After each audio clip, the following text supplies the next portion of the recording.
आणि देऊन टाकलं घरातल्या मोलकरणीला.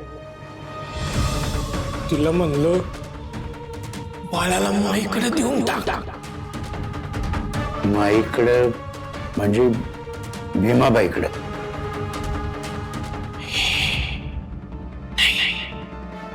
दरी माईकडे देऊन टाक.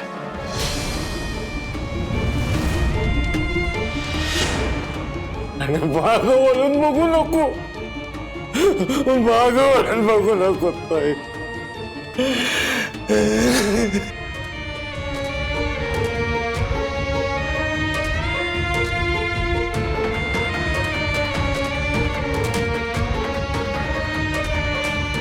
म्हणजे तुम्ही त्या बाळाचं खून केला?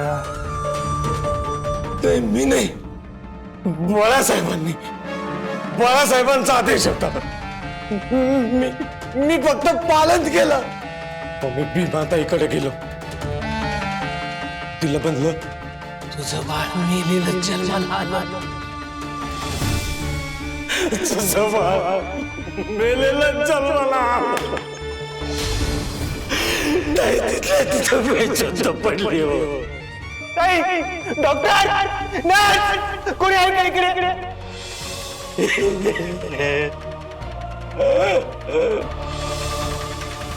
साहेब, बाळ गेल्यामुळे तुमच्या मुलीला मोठा शॉक बसला.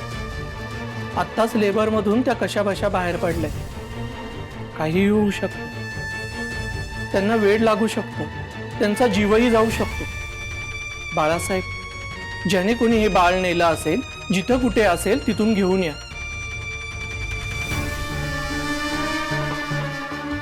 जात परत यायची नाही आता, आणि आता येणार पण नाही. ते बाळ्या जगातून गेले असं समज. असं असेल तर तुम्हाला तुमची मुलगी गमवावी लागेल. डॉक्टर आहेस ना तू? काय बोलताय? हे बघ, काही झालं तरी आमची भीमाताई वाचली पाहिजे, कळलं ना? नाही तर जीव घेईन तुझा.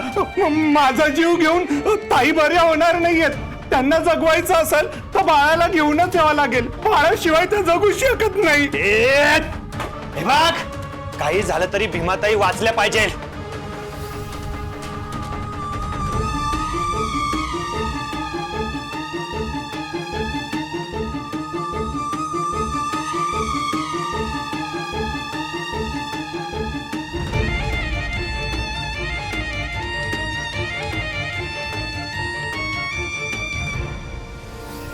काय कोड्यात टाकलंस देवा? पद्या, आता काय करायचं रे? त्यांचं बाळ परत येऊ शकत नाही, पण दुसरं कोणतंही बाळ त्यांचं बाळ म्हणून आपण त्यांच्या पदरात टाकूच शकतो ना.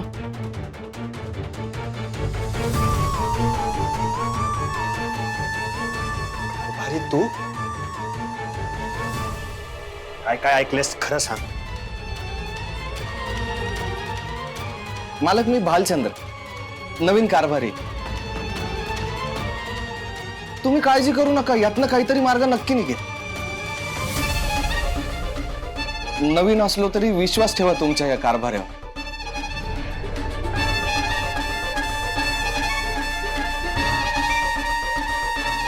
भालचंद्र कारभारी, भालचंद्र. हे भालचंद्र म्हणजे आपला बाबाच ना. तुला काय माहिती? भालचंद्र कशाला बोललास? भीमाताईबद्दल तुला काय माहिती? कशाला बोललास भालचंद्र? मी ऐकून घेणार नाही. ताईबद्दल बोललेलं ऐकून घेणार नाही. भालचंद्र कशाला बोलतो रे भालचंद्र? गप्प बस. नाही नाही बोलणार आता तो भालचंद्र. तर मला सांगा, भालचंद्र रावांनी मार्ग काढला का? आलाच नाही तू, आलाच नाही. मी खूप वाट पाहिली, तो आलाच नाही.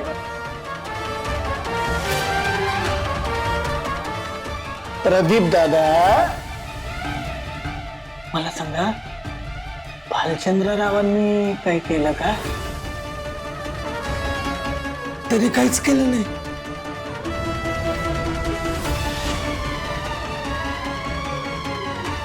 सगळं मीच केलंय. मीच केलं. चमत्कार. मी चमत्कार केला. चमत्कार केला मी. चमत्कार. चमत्कार. मी देव झालो.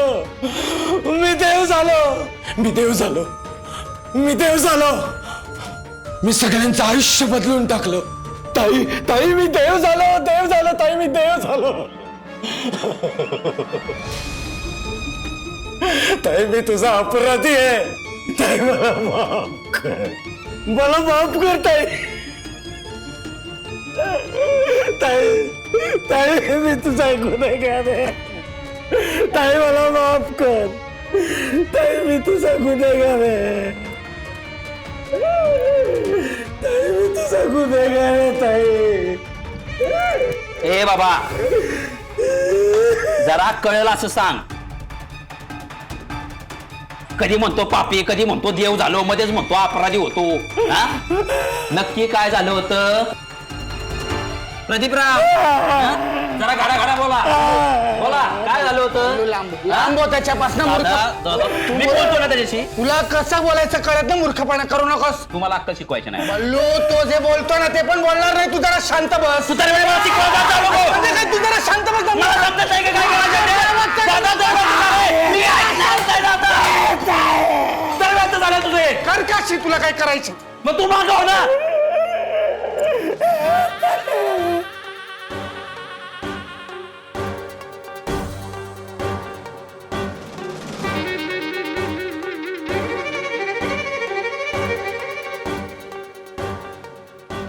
काय कळतंय का ते बोलतंय ते? डोकं खराब झाले नुसते. पण मला कळलंय तो काय म्हणाय माहितीये.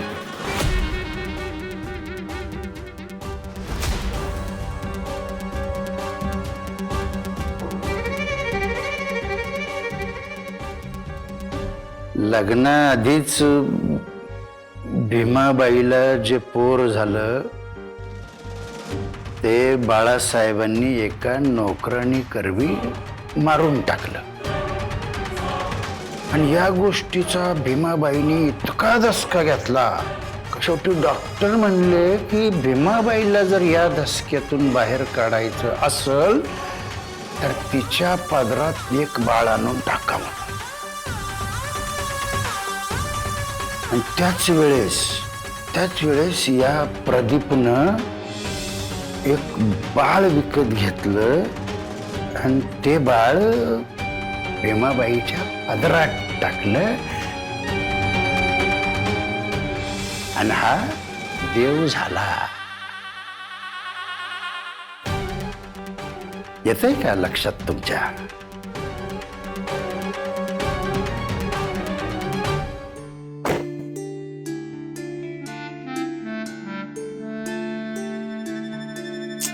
अरे देवा, परत गाडी बंद पडली होय. म्हणजे आता परत हॉटेलात जावं लागणार ना. आपण गावाच्या वेशी बाहेर आहोत. मी चालत जाऊ शकतो. चालत? अरे चालत अर्जुन, अरे चालत काय चाललंय अर्जुन? अरे गाडी अशी सोडून कुठे जाणार तू?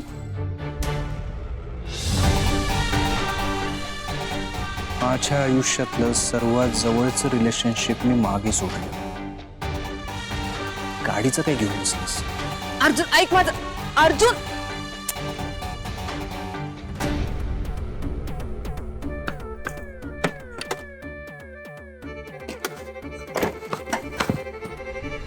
हे तुला नाही ग म्हणलं तर पण होती. तूच तर माझं खरं मन ओळखलंयस.